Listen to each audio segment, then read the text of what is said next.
अथ प्रथमोऽध्यायः। ॐ नमः चण्डिकायै।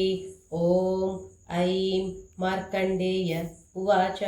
सावर्णिः सूर्यतनयो यो मनुः कथ्यतेष्टमः निशामय तदुत्पत्तिं विस्तरात् गदतो मम महामायानुभावेन यथा मन्वन्तराधिपः स बभूव महाभागः सावर्णिस्तनयो रवेः स्वारोचिषेन्तरे पूर्वं चैत्रवंशसमुद्भवः सुरथो नाम राजाभूत् समस्ते क्षितिमण्डले तस्य पालयतः सम्यक् प्रजाः पुत्राणि वौरसान् बभूवुशत्रवो भूपाः कोला विध्वंसिनस्तदा तस्य तैरभवद्युद्धमतिप्रबलदण्डिनः न्यूनैरपि सतैर्युद्धे कोला विध्वंसिभिर्चितः ततः स्वपुरमायातो निजतेषाधिपोऽभवत् आक्रान्तः स महाभागस्तैस्तदा प्रबलारिभिः अमात्यैर्बलिभिर्दुष्टैर्दुर्बलस्य दुरात्मभिः कोशो बलञ्चापहृतं तत्रापि स्वपुरे ततो मृगया व्याजेन हृतस्वाम्यः स भूपतिः एकाकी हयमारुह्य जगामगहनं स तत्राश्रममद्राक्षी द्विजवर्यस्य मेधसः प्रशान्तश्वापदाकीर्णं मुनिशिष्योपशोभितं तस्थौ कञ्चित् सकालञ्च मुनिना तेन सत्कृतः इतश्चेतश्च विचरंस्तस्मिन् मुनिवराश्रमे सोचिन्तयत्तदा तत्र ममत्वा कृष्टमानसः मत्पूर्वैः पालितं पूर्वं मया हीनं पुरं हि तत् मद्भृत्यैस्तैरसद्वृत्तैः धर्मतः पाल्यते न वा न जाने सप्रधानो मे शूरो हस्ति सदा मदः मम वैरिवशय्यातः कान् भोगानुपलप्स्यते ये ममानुगता नित्यं प्रसादधनभोजनैः अनुवृत्तिं ध्रुवन्तीद्य कुर्वन्त्यन्यमहीभृताम् असम्यग्वयशीलैस्तैः कुर्वद्भिः सततव्ययं सञ्चितः सोऽति दुःखेन क्षयं कोशो गमिष्यति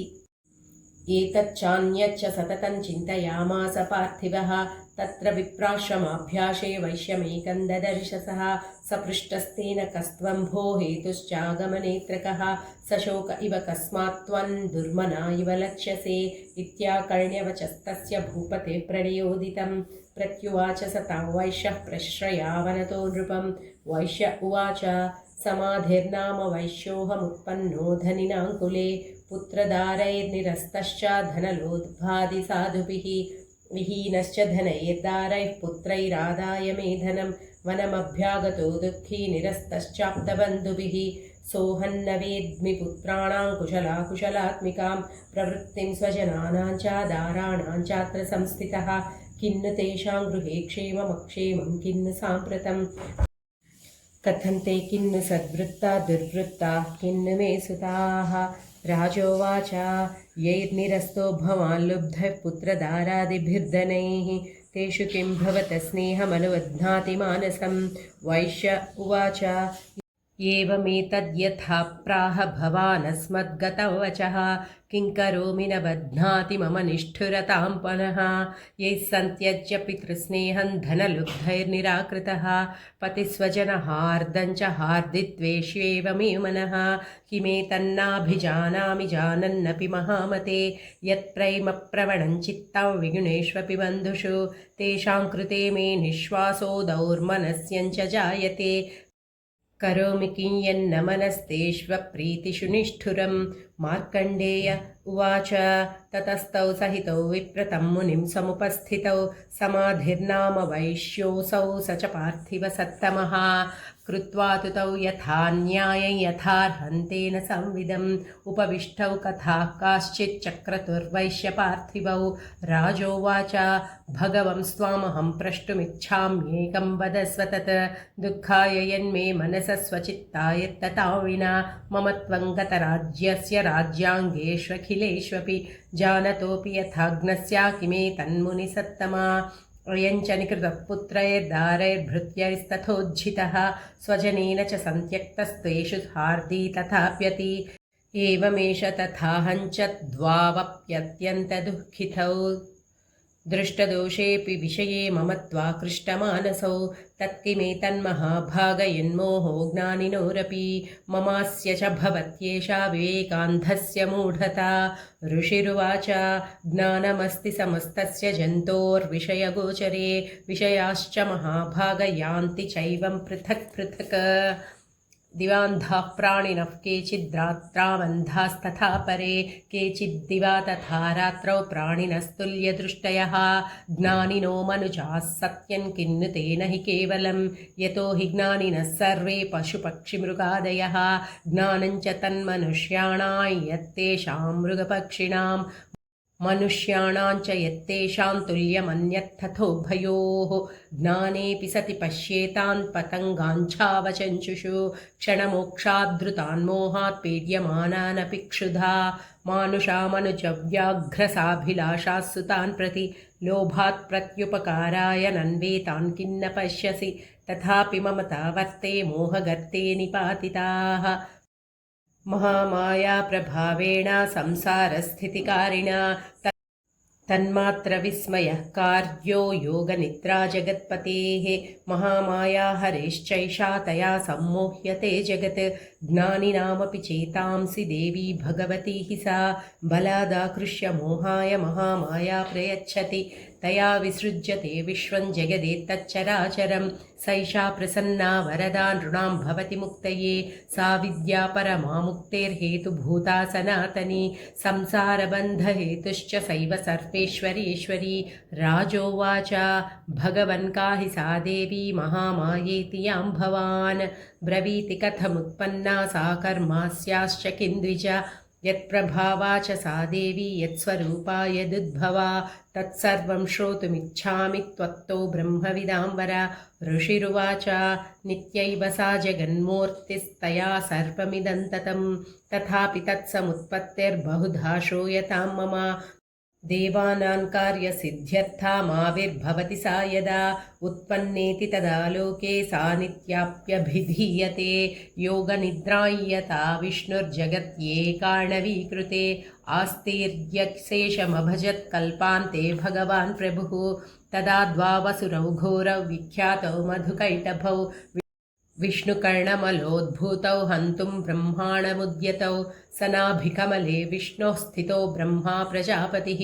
दृष्ट्वा तावसुरौ चोग्रौ प्रसुप्तं च जनार्दनं तुष्टावयोगनिद्रान्तामेकाग्रहृदयस्थितः विबोधनार्थाय हरिनेत्रकृतालयां विश्वेश्वरीं जगद्धात्रीं स्थितिसंहारकारिणीं निद्रां भगवतीं विष्णोरतुलां तेजसः प्रभुः ब्रह्मोवाच त्वं स्वाहा त्वं स्वधा त्वं हि वषट्कारस्वरात्मिका सुधा त्वमक्षरी नित्ये त्रिधा मात्रात्मिका स्थिता अर्धमात्रा स्थिता नित्या यानुच्चार्य विशेषतः त्वमेव सन्ध्या सावित्री त्वं देवी जननी परा त्वयैतद्धार्यते विश्वं त्वयैतत्सृज्यते जगत् त्वयैतत्पाल्यते देवी त्वमत्स्यन्ते च सर्वदा विसृष्टौ सृष्टिरूपा त्वं स्थितिरूपा च पालने तथा संहृतिरूपान्ते जगतोऽस्य जगन्मये महाविद्या महामाया महामेधा महास्मृतिः महामोहा च भवती महादेवी महेश्वरी प्रकृतिस्त्वं च सर्वस्या गुणत्रयविभाविनी कालरात्रिर्महारात्रिर्मोहरात्रिश्च दारुणा त्वं श्रीस्त्वमीश्वरी त्वं ह्रीस्त्वं बुद्धिर्बोधलक्षणा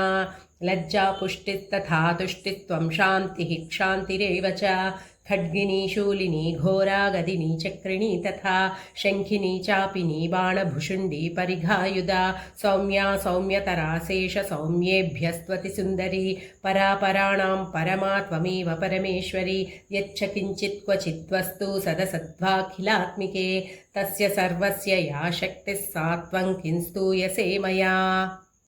यया त्वया जगत्स्रष्टा जगत्यात्पत्तियो जगत् सोऽपि निद्रावशन्नेतः कस्त्वां स्तोतुमिहेश्वरः विष्णुः शरीरग्रहणमहमीशान एव च कारितास्ते यतो तस्त्वां कस्तोतुं शक्तिमान् भवेत् सा त्वमित्थं प्रभावैस्वैरुदारैर्देवि संस्तुता मोहयैतौ दुरादर्शावसुरौ मधुकैटभौ प्रबोधञ्च जगत्स्वामी नियतामच्युतो लघु बोधश्च क्रियतामस्य हन्तुमेतौ महासुरौ ऋषिरुवाच एवं स्तुता तदा देवी तामसी तत्र वेधसा विष्णोः प्रबोधनार्थाय निहन्तुं मधुकैटभौ नेत्रास्य नासिका बाहुहृदयेभ्यस्तथो रसः निर्गम्य दर्शने तस्थौ ब्रह्मणो व्यक्तजन्मनः उत्तस्थौ च जगन्नाथस्तया मुक्तो जनार्दनः एकार्णवे हि शयना ततः सददृशे च तौ मधुकैटभौ दुरात्मानावतिवीर्यपराक्रमौ क्रोधरक्तेक्षणावत्तुं ब्रह्माणं जनितोद्यमौ समुत्थाय ततस्थाभ्यां युयुधे भगवान् हरिः पञ्चवर्षसहस्राणि बाहुप्रहरणो विभुः तावप्यतिबलोन्मत्तौ महामायाविमोहितौ उक्तवन्तौ वरुस्मत्तो व्रियतामिति केशवं श्रीभगवानुवाच भवेतामद्य मे तुष्टौ मम वध्यावुभावपि किमन्येन वरेणात्र एतावद्धिवृतं मया ऋषिरुवाच वञ्चिताभ्यामिति तदा सर्वमापोमयं जगत् विलोक्यताभ्यां गदितो भगवान् कमलेक्षणः अवाञ्जहिन यत्रोर्वी सलिलेन परिप्लुता ऋषिरुवाच तथेत्युक्त्वा भगवता शङ्खचक्रगदाभृता कृत्वा चक्रेण वैच्छिन्ने जघने शिरसि तयोः एवमेषा समुत्पन्ना ब्रह्मणा संस्तुता स्वयं प्रभावमस्या देव्यास्तु भूयः शृणु वदामि ते ऐं ॐ स्वस्ति श्रीमार्कण्डेयपुराणे सूर्यसावर्णिके मन्वन्तरे देवीमाहात्म्ये प्रथमः श्रीजगदम्बार्पणमस्तु।